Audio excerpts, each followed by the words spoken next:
Pónganle que tenemos 14 días de noviembre, más todo octubre son 45 días, más todo septiembre son 75 días, más 20 de agosto.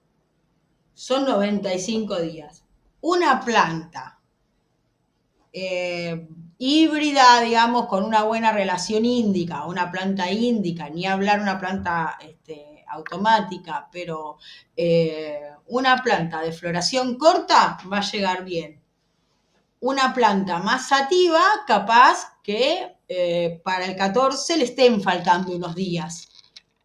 La planta va a estar bien llena de flores, eso va a hacer que le resulte más complicado volver hacia atrás el fotoperíodo, el proceso, digamos, pero puede afectarnos ese cambio de la intensidad, de la cantidad de horas de luz sobre el final de la floración. O sea, va a afectarnos, porque incluso, por ejemplo, si pudiéramos regularlo, lo ideal sería que vayan bajando esa cantidad de horas de luz, ¿no? Bien, ¿hasta acá esto se entiende bien? ¿Se lleva bien? ¿Lo tienen más o menos al calendario? Que hay un momento en el que ya no voy a poder estar haciendo más exterior, ¿sí? Porque si hago en exterior va a florar o va a vegetar, digamos, ¿sí? Según lo que yo esté haciendo, tengo que tener en cuenta que, bueno, el fotoperiodo va a cambiar y en el exterior no lo manejo, ¿sí?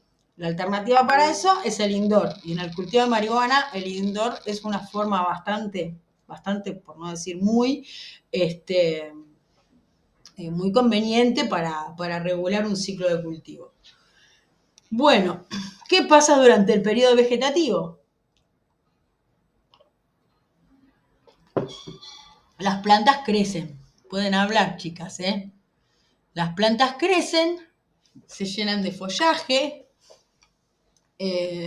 aumentan en tamaño, básicamente, y eso pasa a nivel del follaje y también a nivel radicular. Y esto es re importante porque las plantas durante la floración van a aumentar muchísimo de tamaño, pueden llegar a aumentar, a crecer hasta el doble o más durante el tamaño de la floración, pero su crecimiento radicular se va a ver muy lentificado. Entonces, si nosotras tenemos unas plantas que están bárbaras, pero las raíces están medio flojas y lo ponemos a florar, la planta va a empezar a crecer de tamaño y de volumen y las raíces no. Entonces la planta no va a estar bien, ¿sí? Incluso por eso es muy conveniente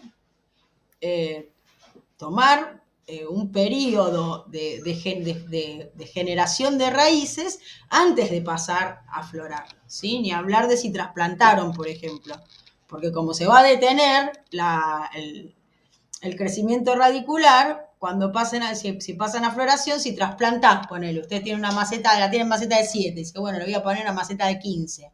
Bueno, lo trasplanto y le cambio el fotoperíodo. No, porque si no, al cohete la trasplanté porque la planta prácticamente no va a crecer el tamaño de sus raíces. Así que tengo que darle un tiempo para que colonice toda esa parte nueva de sustrato y se empiece a poblar de raíces. Bien, volvamos al vegetativo. Entonces, bueno, básicamente voy a tener que preocuparme muchísimo por el crecimiento de las raíces, ¿sí?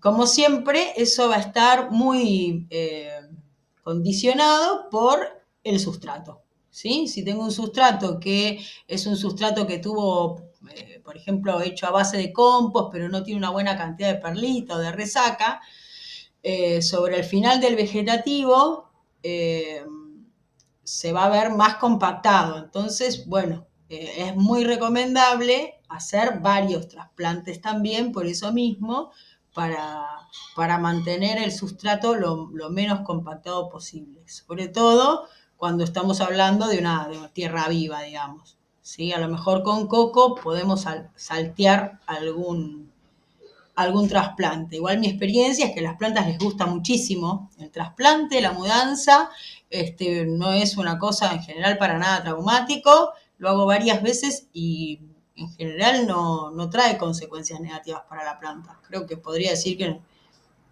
los últimos, no sé, el último año no me pasó, y seguro antes también, pero no me pasó de de que la planta sufriera en el trasplante. Salvo se me caiga, una cosa así, pero bueno. Bueno, en fin. Volviendo entonces al vegetativo, es este periodo en el que la planta va a aumentar de tamaño y se prepara para la floración. Fundamental entonces en el vegetativo las condiciones de luz, ¿no? La planta, si la planta está en un sustrato más o menos saludable para la planta y le propongo condiciones lumínicas de más de 12 horas de luz, la planta va a vegetar. Voy a hacer un aporte. Sí, claro. Que he notado hace un par de años, y este año me lo confirmó. De mitad de enero, en mitad de enero las plantas donde explotan en tamaño. Ajá. En Claro, exterior. claro. En esos Sí. 15 días, o sea, del 15, 10 de enero hasta febrero, crecen terriblemente. En exterior. En exterior. Sí, sí, el verano es una cosa que no paran en verano. Les gusta mucho ahí Pero ahí es afuera. como que llegan al tope, digamos, al auge. Después empieza la flora, la preflora, y ya no Claro, va a crecer tanto la planta. claro. Pero eh, No, pero tira brotes y hojas y crece no, terriblemente. en interior la planta en floración puede crecer el 50% de su tamaño. O sea, a lo mejor vos la sacás con 60 centímetros y la cortás con más de 1 metro. En floración en interior aumenta muchísimo el tamaño de las plantas. En exterior, como el vegetativo en realidad lo que pasa es que es muy extenso, porque eso te pasó, para que eso te pasara en enero, tuvo un vegetativo que arrancó, Sí, digamos, largo. claro, claro. Entonces la planta es una planta exterior que ya es un arbustillo. Bien, perfecto, gracias, Fer. Bueno, entonces, del Alta data esa. La de enero, alta data, digo. Re. Y si llueve y si te toca un par de lluvias, más todavía.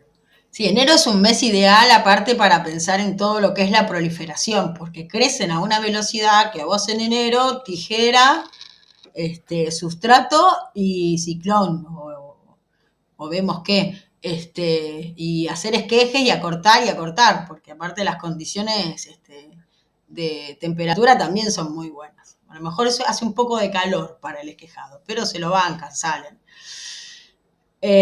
Bueno, entonces, condiciones lumínicas, más de 12 horas de luz. Esto en exterior pasa de noviembre a febrero.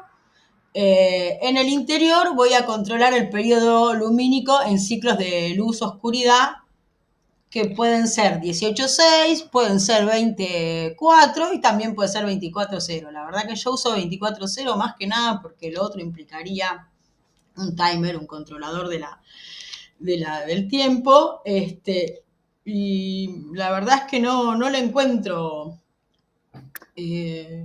no veo que se estresen ni ninguna de esas cosas que se pudieran pensar. Claro, o Tampoco, sea, luz todo el día sí, sería, tienen luz diría. todo el día. Sí, para los esquejes eso es recontra fundamental. Entonces tendría que pensar como en separar ahí, así que 24:0 para todas y que les guste. Y en realidad lo que hago, como el espacio que tengo es menor del que debería tener, es sacarlas todos los días. Esto no se debe hacer, digamos, en general uno no debe combinar la técnica de indoor con la de outdoor. Pero bueno, yo lo que hago es Pero sacarlas no nos durante el... queda otra. No, No claro, nos sí, queda sí. otra. Sí, aparte después lo hacemos para que no nos roben, o sea, es algo que estamos acostumbrados los cultivadores a hacer, que es mover las plantas. Y entonces la saco durante la mañana, por ejemplo, hoy que está hermoso, qué sé yo, hasta las 6 7 y a las 6 7 las meto en un cuarto en el que tengo una luz que no alcanza, digamos, totalmente a cubrir sus requerimientos, pero no las deja empezar a florar. Bien. Bueno, entonces vamos a pensar que la forma que tenemos para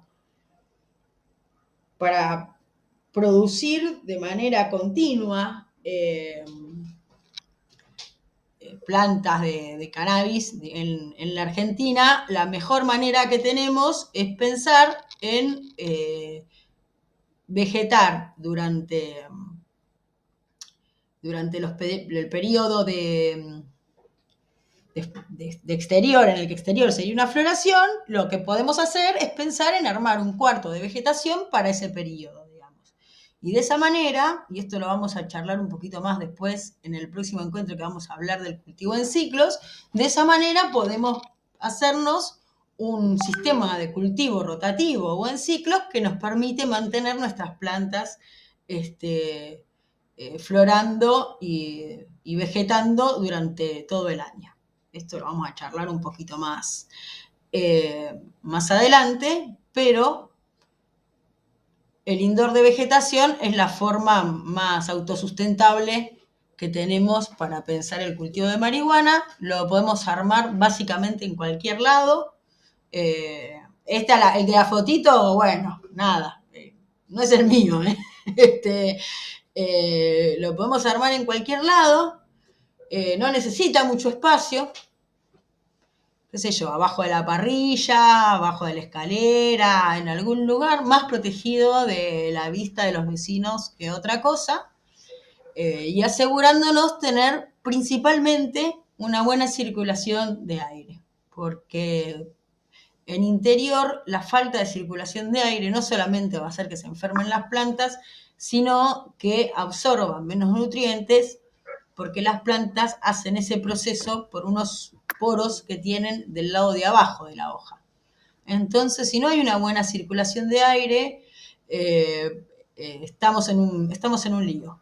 La planta no va a hacer un buen intercambio, digamos, de nutrientes por esas células que tiene en el envés de la hoja. Y por otro lado, tampoco va a haber una buena circulación de fluidos porque para que, digamos, la ventilación lo que hace es generar evaporación desde la superficie de las hojas, y entonces esto genera como si estuvieran chupando por una bombilla el agua, ¿no? Desde las hojas, esperen que quiero dejar de compartir así nos vemos las caras. Las hojas ofrecen superficie de evaporación, ¿sí? Y para compensar esta salida del líquido, las raíces toman agua. Si nosotros estamos en un ambiente muy húmedo o sin ventilación, lo que va a pasar es que vamos a darnos cuenta que no regamos. Y no regamos porque para regar la planta tiene que chupar el agua. Y para chupar el agua tiene que salir, ¿sí? Si no, no chupa, digamos.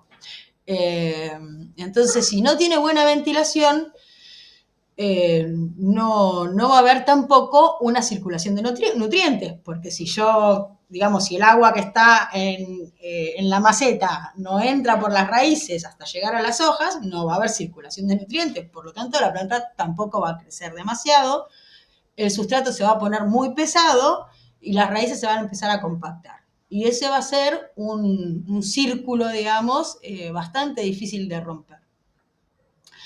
Entonces, lo más importante, diría yo, en un indoor es la ventilación. Porque después, con una lucecita más o menos, la planta va a dar un cogollito más o menos. Podré compensar un poco de sus requerimientos energéticos y nutricionales que le da la luz, por ejemplo, con mejores nutrientes. Ahora, si tengo las raíces compactadas, no importa qué nutrientes le ponga, solamente voy a sobrefertilizar la planta en el mejor de los casos, porque la planta no está en condiciones de absorber esos nutrientes, ¿sí? Ustedes vieron que las raíces de la planta son muy finas y para que circulen, esos son pajitas. Si se aprieta y se compacta, no circula más.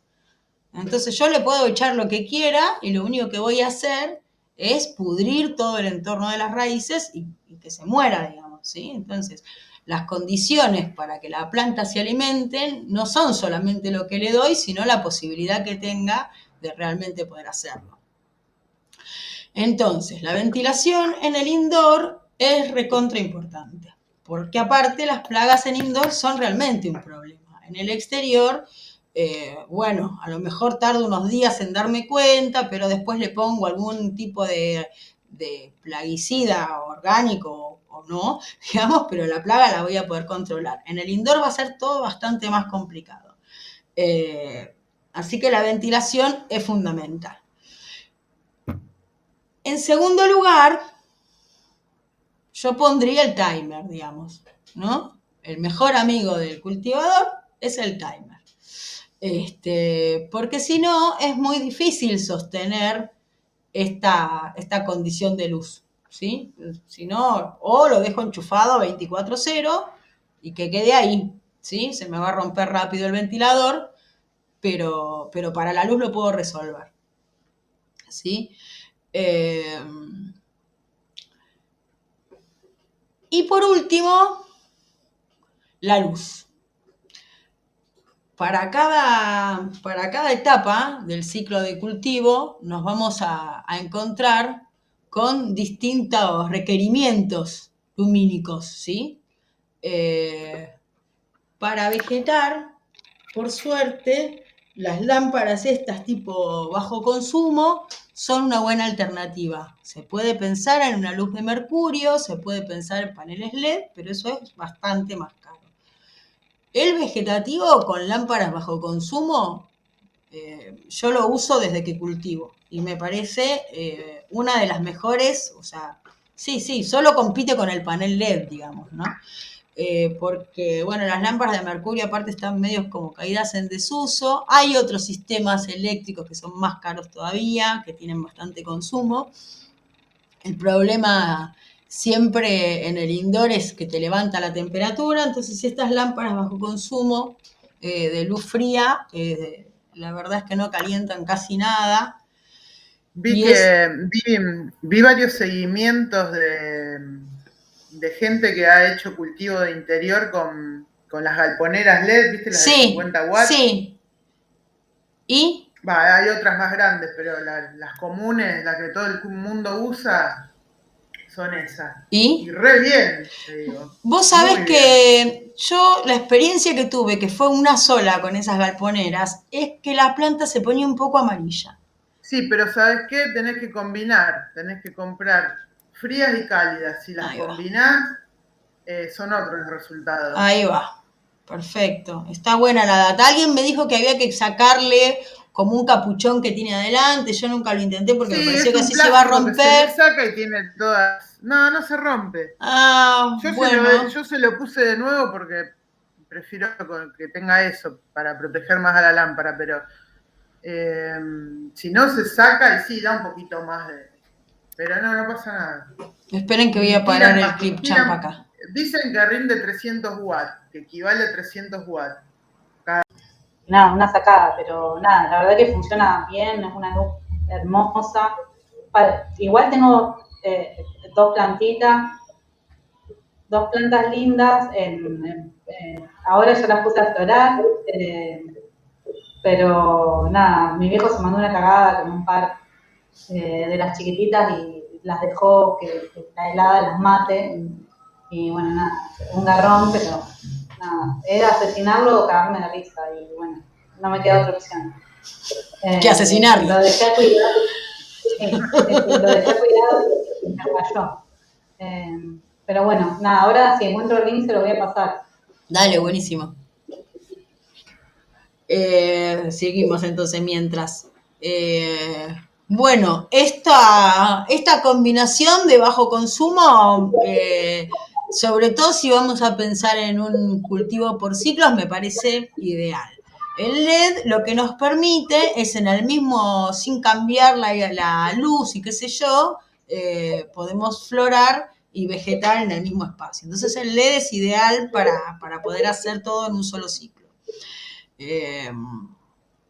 Bueno, vamos a entrar propiamente entonces a algunas condiciones que tenemos que ¿estoy compartiendo? No.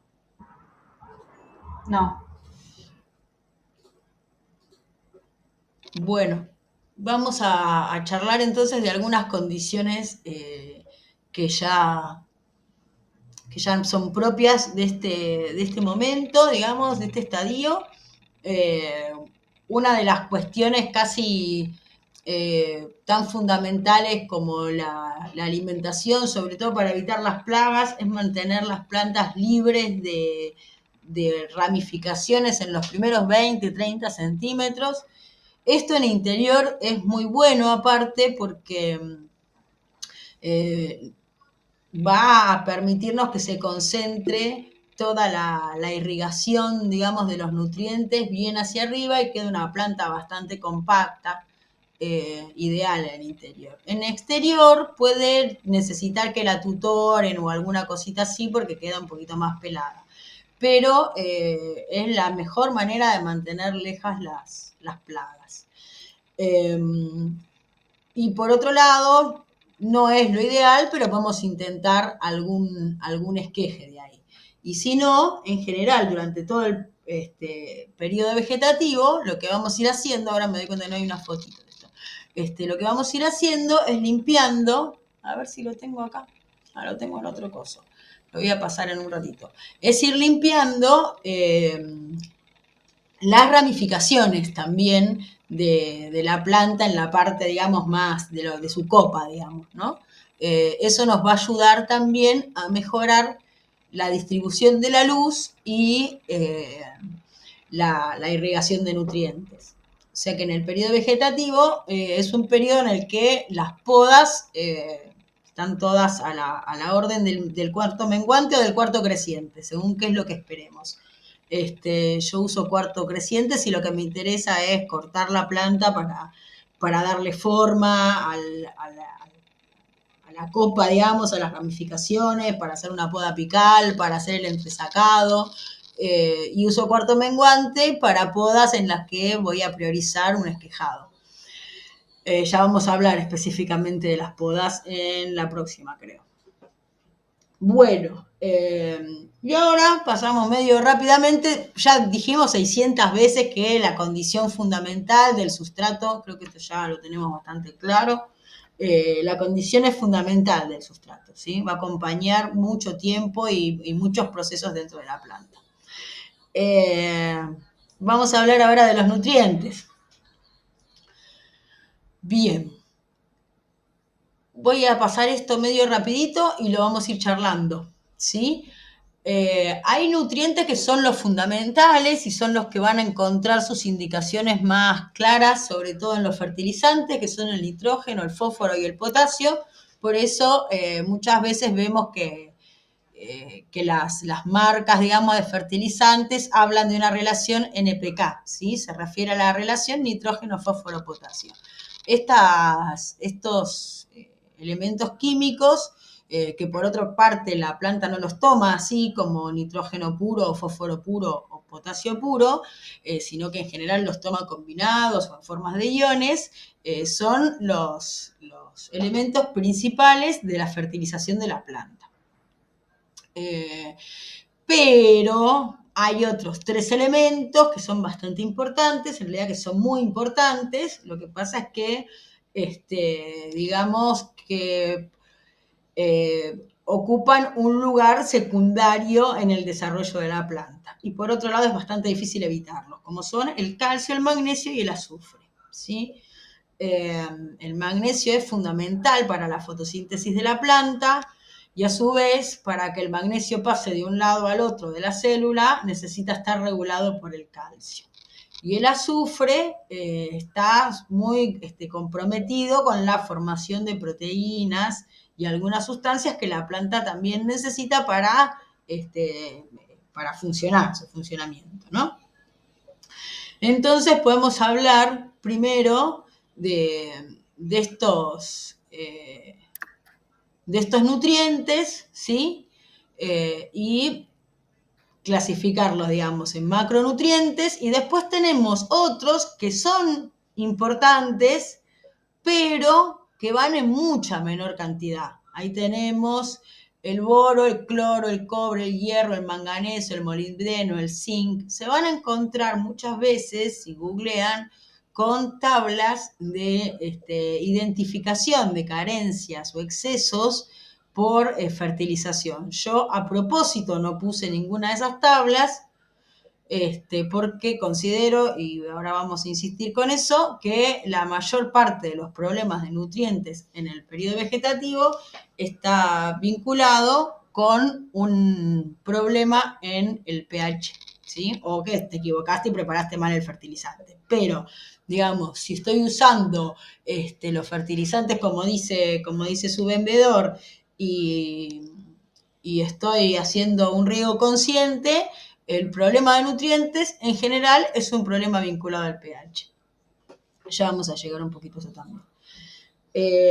Bueno, y otro dato, y esto también está vinculado con esa tablita, pero está bueno poder verlo también, porque esto es más fácil de identificar que aquella tabla, que sé que la van a buscar después, la buscan como carencias o defectos de la marihuana. También nos vamos a encontrar con una característica de los nutrientes de la planta según queden atrapados, digamos, en el tejido de la hoja o según se puedan movilizar. Por ejemplo, el calcio es un nutriente fijo. Entonces, lo que nos va a pasar... No, el calcio es FIB, es móvil, me parece. A ver, lo tengo acá. Esperen que no quiero decir pavadas. Acá está. Perfecto. No, el calcio es un componente fijo, entonces no se va a mover, digamos, de las partes, de las hojas más viejas para ir a resolver una necesidad de calcio en otra parte de la planta, ¿sí? Entonces, ¿qué va a pasar? Yo voy a empezar a observar los defectos que tiene esta planta nutricionalmente en las hojas más nuevas, ¿sí? Recuerden que aparte las hojas son lo que nos permite conocer mucho del estado nutricional de la planta. En cambio, por ejemplo, los problemas de nitrógeno, que es un componente móvil, de nutriente móvil, me van a afectar parejamente a toda la planta. Si yo sobrefertilizo, voy a ver un exceso de nitrógeno de una manera aproximadamente pareja por toda la planta, ¿sí? ¿Se entiende esto? Esta tabla de nutrientes y poder interpretar en el aspecto de las hojas las carencias o los defectos, sí me parece una forma bastante exacta de conocer qué es lo que le pasa a la planta en función de esto, de cómo lo va exteriorizando. Lógico que hay que poder descartar plagas y otro montón de cosas más, pero a mí me da mejor resultado que esa tablita de carencias, porque aparte es bastante difícil poder hacer un seguimiento de ese deterioro de las hojas. Se las voy a mostrar la tablita porque si no parece que hay un misterio. Acá vamos a poner...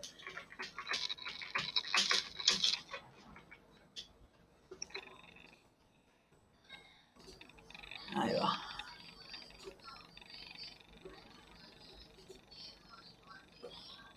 Bueno, esta es la tablita, ¿la ven? Sí, se ve. Perfecto. Bueno, la verdad es que en la tablita parece bastante orientativa, pero en la práctica muchas veces no nos terminamos de dar cuenta. Y por otro lado, la solución siempre termina siendo una solución regulando el pH. Porque yo no le voy a agregar molibdeno a la planta. Y aparte, si se lo agrego y no le regulo el pH, al cohete se lo estoy agregando.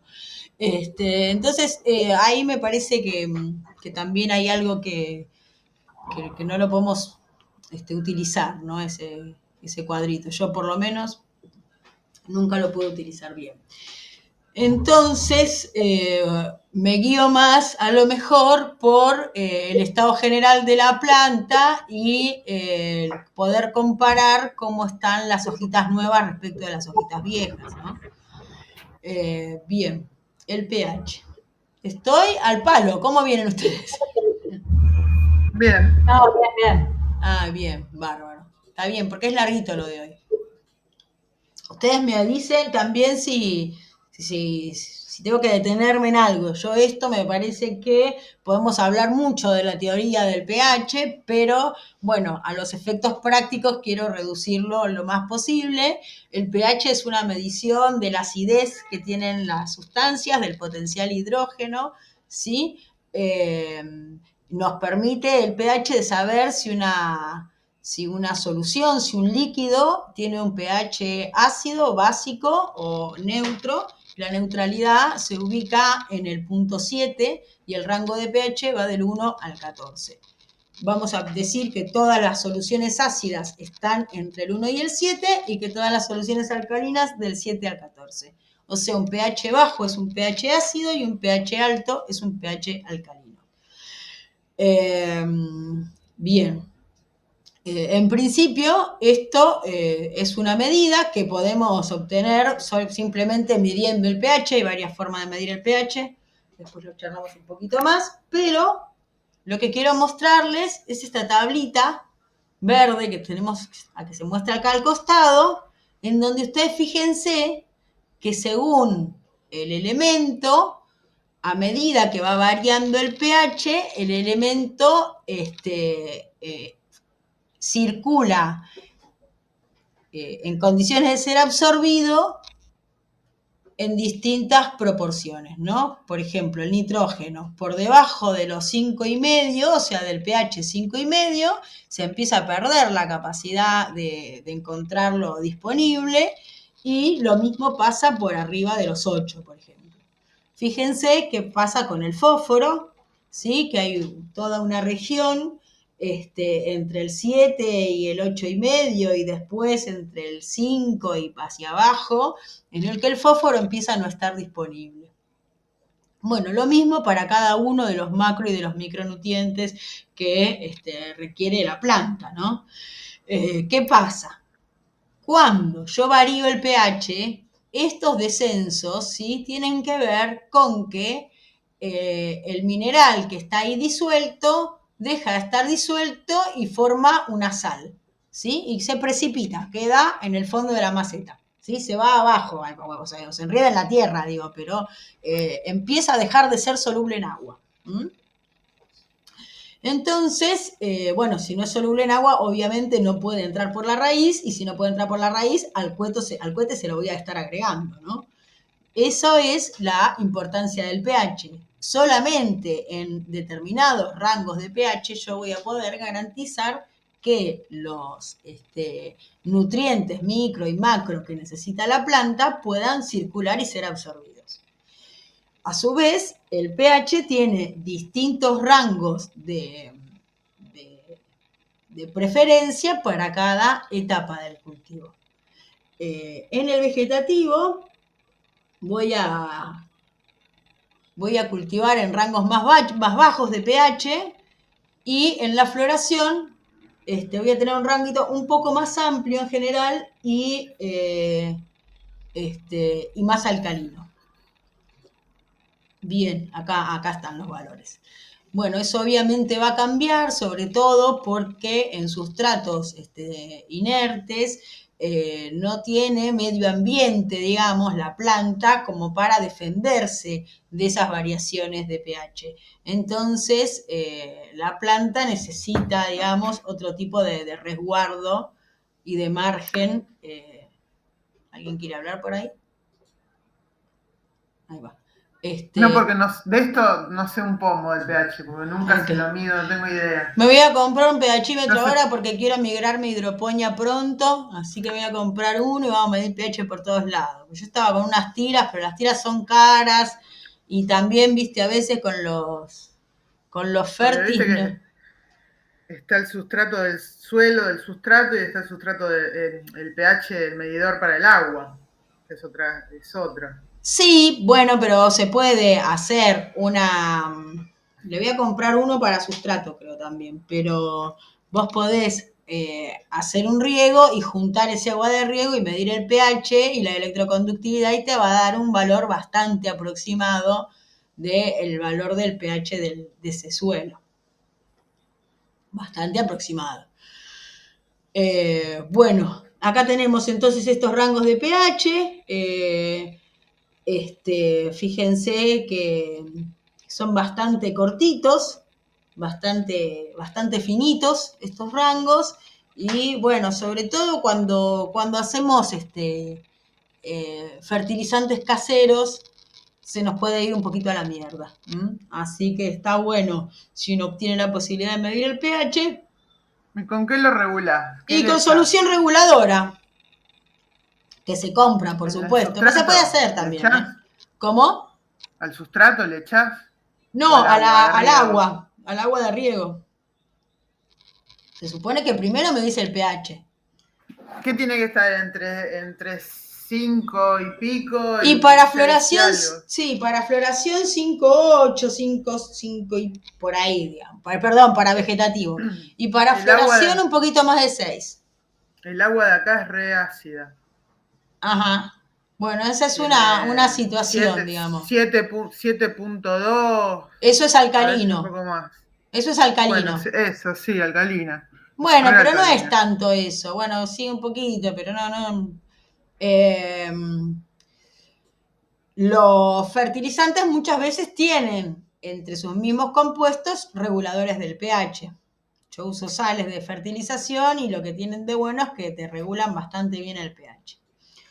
Otro valor a medir que, bueno, viene bastante asociado, no sé si me voy a detener mucho en esto, pero sí comentarlo es la electroconductividad. Más que nada lo comento porque muchas veces leemos cosas que tienen que ver con la electroconductividad. Bueno, la electroconductividad se trata de estos minerales que en solución se presentan como con carga, ¿sí?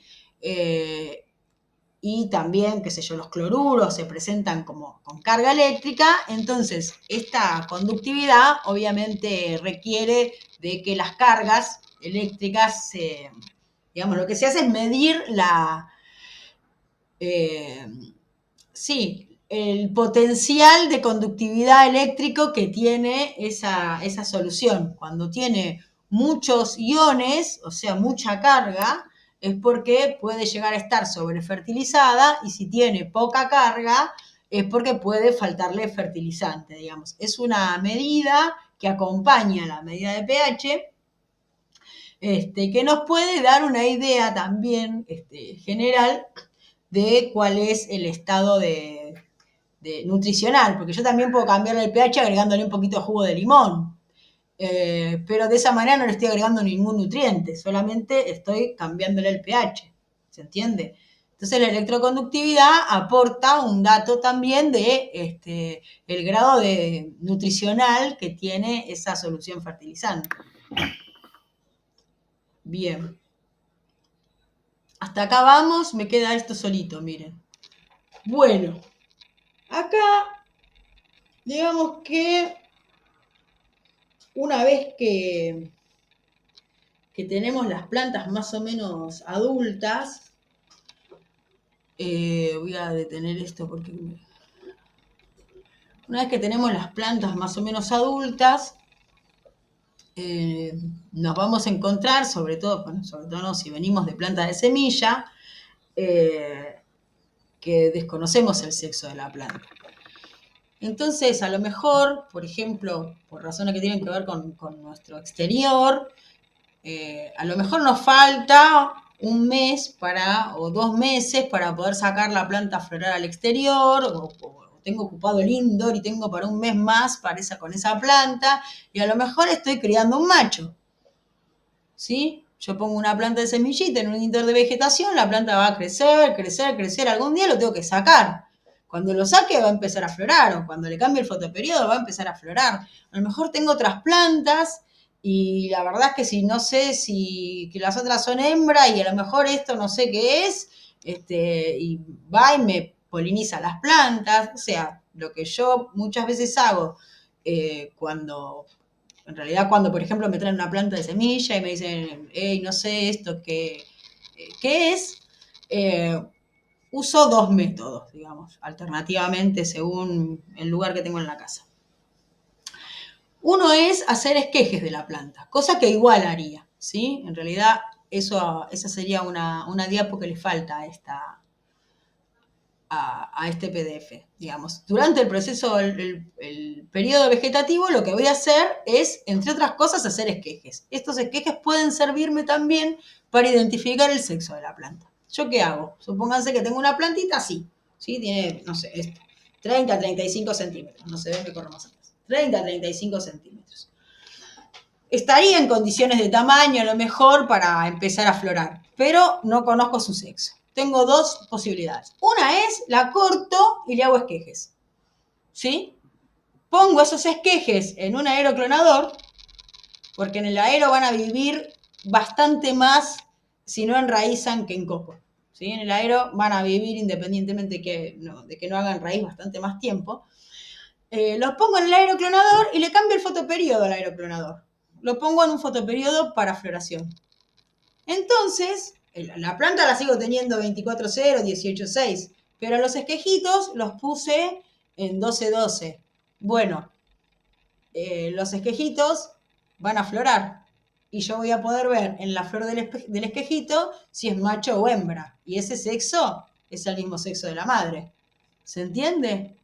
Entonces, eso me sirve sobre todo si yo, por ejemplo, me faltan 2 meses. A mí esto me pasó hace relativamente poco un año justo, con un amigo, que bueno, que la idea era que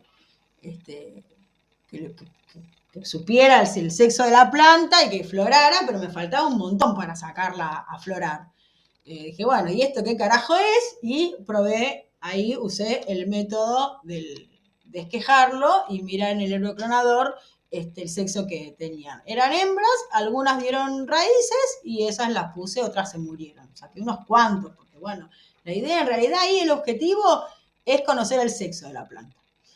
Lo que es fundamental a tener en cuenta siempre en estos casos es que el proceso de floración o de vegetativo son procesos reversibles, ¿sí? Solo van a depender de la cantidad de horas de luz. Entonces, el otro método es, tengo la planta, supónganse que también tengo una planta, bueno, una plantita, qué sé yo, está para pasar a florar, pero no sé qué onda, no quiero llevarme un chasco. Entonces la meto, poner en un bañito, en un cuartito, cerrada, en una caja grande, ¿sí? No la voy a ahogar a la planta porque la voy a dejar ahí más de una semana. Y le voy a hacer un riego conveniente para floración. Le voy a regar con té de banana, que no le falten nutrientes, pobrecita, porque no le pongo sol. Si se hace muy largo, si es una planta muy sativa, a lo mejor unas horitas de sol le pongo. Y entonces, ¿qué va a hacer la planta? Va a empezar a florar. En 10 días, como mucho, va a empezar a mostrar sus órganos sexuales. Entonces, bueno, si es macho, tijera. Si es hembra, la vuelvo a poner en el vegetativo si quiero. ¿Sí? Se va a revertir el fotoperiodo. Si está teniendo preflor, casi al toque lo va a hacer. Le sacamos ahí los pistilitos y arranca de vuelta el vegetativo. ¿Sí? Esas son 2 técnicas que me parece que dan buen resultado, sobre todo cuando tengo una cantidad importante de semillas, qué sé yo, de prensa y una cosa así. Bueno, ahí es muy importante, o sea, ahí sirve bien el del aeroclonador y es muy importante clasificarlas muy bien. ¿Sí? Ustedes supónganse que, qué sé yo, que se encuentran con que tiraron semillas regulares de prensi, porque ya de otro lugar no salen, y no saben qué pito es lo que tienen. Bueno, ahí esquejes de todo, pero ojo, no se confundan de qué planta eran. Pónganle nombres a las plantas originarias y hacen esquejes de las otras. Esa es una buena técnica si se encuentran con alguien que tiene, qué sé yo, 5 plantas regulares y no sabe cuáles son hembras y cuáles son machos y las tiene en el exterior. Eso pasa cada vez menos, pero todavía pasa. Yo unas cuantas de las que tengo acá, las tengo porque se las esquejé a un amigo que en esta situación no sabía si eran hembras o eran machos, entonces yo se las corté, las puse en el aeroclonador y las sexé. Entonces ahí le dije, este es hembra y este es macho, y este es hembra. Y ahí tengo los machos, espero que los haya tirado. Yo no seguí. Bien, perfecto. ¿Dudas hasta ahí? No, súper claro todo hasta ahora. Bueno, Yo iba a poner acá unas fotitos de cómo es, pero se ve que me olvidé, de cómo es un pHímetro. Son bastante fáciles de usar, algunos son como lapicitos, son chiquitos, no requieren demasiado instructivo. Y yo la verdad es que, salvo para medir el pH del té de compost y esas cosas que hago por mi cuenta, que usaba tiras reactivas, no lo uso para otra cosa. Pero como quiero migrar lentamente hacia la hidroponía, me voy a comprar un pHímetro, entre otras cosas, para poder facilitarle a alguien esto. Che, vamos a medir el pH. Eso es una cosa que para muchas situaciones lo medís una vez y ya tenés más o menos una idea. Si vos siempre le pones lo mismo, bueno, siempre va a tener el mismo pH. El pH no es una cosa que cambia por generación espontánea, ¿no? O sea, yo uso feeding, el agua de la canilla que descloro, feeding y bueno, listo. Si yo sé que el té de banana tiene este pH, más acá o más allá, tampoco se me va a ir muy a la mierda. Pero, bueno, ya les dije que estoy en esa de la hidroponía. Ya veremos. Cuando me mude, ahora no, porque sería un quilombo. Bien, les dejo acá. Estoy probando. ¿Probaste, Ferchu, la espirulina? No la compré todavía.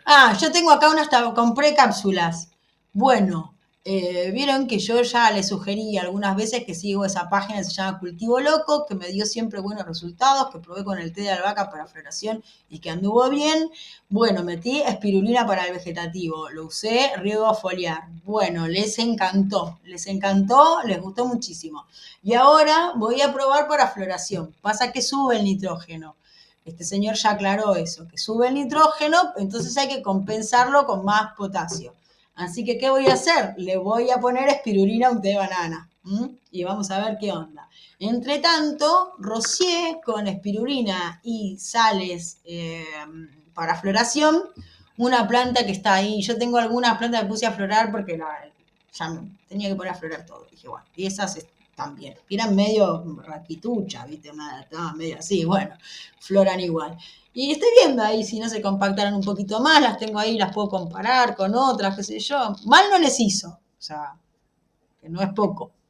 Mal no les hizo. Le puse feeding para justamente regularle el pH ahí y compensar el aporte de nitrógeno con otra relación de potasio. Así que vamos a ver, se los voy a ir comentando.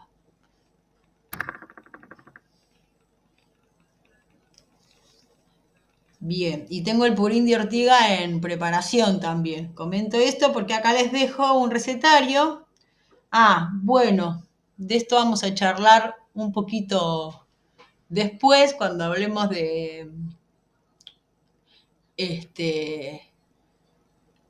formas agroecológicas de riego y de alimentación, pero siempre vamos a buscar en vegetativo, siempre vamos a procurar fertilizantes ricos en nitrógeno. Acá no está, por eso me quedé ahí como detenida, pero lo vamos a poner ahora, si no me olvido. Un aportante fundamental del nitrógeno en el suelo, que hay muchas maneras que aparte después yo lo pueda poner en el sustrato, es el humus, ¿no? Quizás es el más elemental de todos los fertilizantes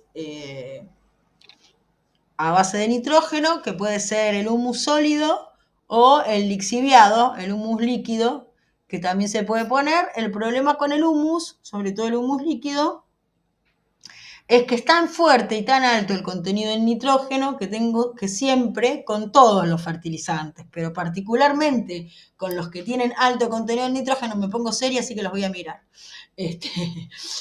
Principalmente con los que tienen alto contenido en nitrógeno, tengo que regar por el lado del contorno de la maceta, nunca sobre el tallo. Nunca sobre el tallo es como nunca sobre el tallo, primero.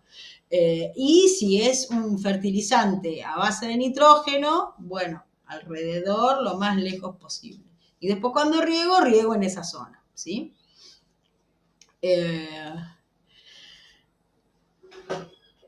Y después, digamos, las otras opciones, bueno, acá dejo el purín de ortiga, hay otros fertilizantes que utilizan algas como proliferadoras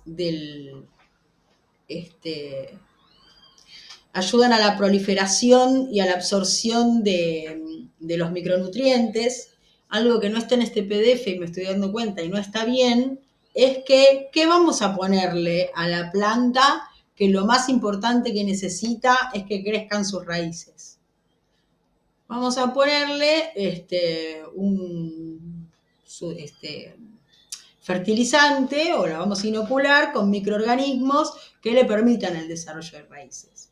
Hay algunas soluciones que ya vienen preparadas o venden secos, un conjunto de microorganismos que reciben el nombre de micorrizas, que son fundamentales para la planta. Podemos usar esas micorrizas, también se pueden usar auxinas, que esas son de obtención natural y funcionan bien también para el desarrollo radicular.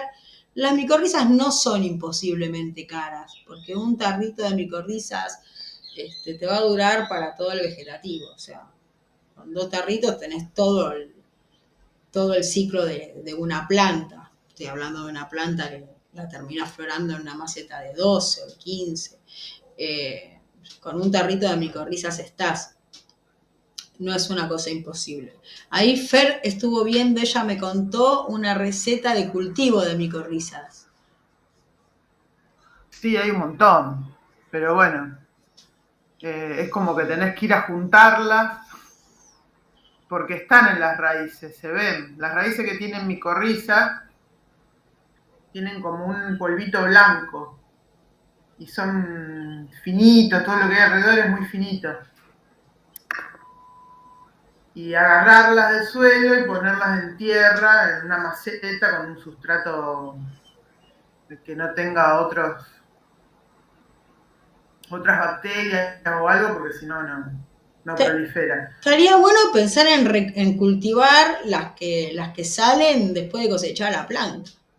Sí, también algunos usan las raíces mismas de la planta de cannabis. Claro, porque se supone que Las esas hacen plantas... secar y las meten. Claro, se supone que esas raíces y todo ese sustrato ya está inoculado. Sí. Bueno, lo que yo hice fue mezclar un poquito de eso, otra de, creo yo que era micorriza que junté de un monte. Hice un falso cultivo, se le dice. En una maceta puse, bueno, el sustrato, eso, y metí semillas de trigo y de maíz. Y bueno, está creciendo una maceta y dicen que a los 3 meses ya hay micorriza. Ya hay colonias de micorriza en esa tierra. Yo todavía, como no pasaron los 3 meses, no escarbé, no revisé. Bien. Pero está creciendo todo. Toda una maceta chica está creciendo. Ahí ya salieron unas chalas así, o sea, están haciendo todo. Bien. ¿Chalas de qué? De maíz. Ajá. Viste, unos granos de maíz y de trigo. El trigo a los 2 días ya brotó. Brota al toque. Bien. Bueno, y bueno, vamos a ver. Si funciona, nos vamos a poner a cultivar micorrizas. Y eso después se guarda. Claro. Y lo mezclas con tu sustrato. Claro, claro. Eso hay que, se activan antes y después se inoculan. Ya están inoculados cuando los sacas. O sea, esto es como una inoculación. Tener un cultivo falso es para que se inocule la micorriza. Sí, pero después lo tenés que inocular en tu sustrato. O sea, inocular es sembrarlo. Sembrar un germen es inocular. Sí, claro. Es cuando haces el trasplante, le metés. No las tenés que activar antes, no las tenés que dejar en agua antes, nada de eso. No, porque eso está. O sea, es como un suelo vivo, algo así. Ok. Bueno, vamos a probarlo, vamos a ir investigando. Vamos a ver si funciona, después les digo. Bien. Bueno, genial, ya estamos nosotros. ¿Dudas? No, tampoco no. No. Tengo en mi canal de YouTube, vamos a aprovechar que fui al pedo, al pedo no, a los pedos, en mi canal de YouTube estoy subiendo y seguiré subiendo, eh, pero tienen que tener el link, a lo mejor les cambio la privacidad. Estoy subiendo los seguimientos, subí un video nuevo que hice del repique,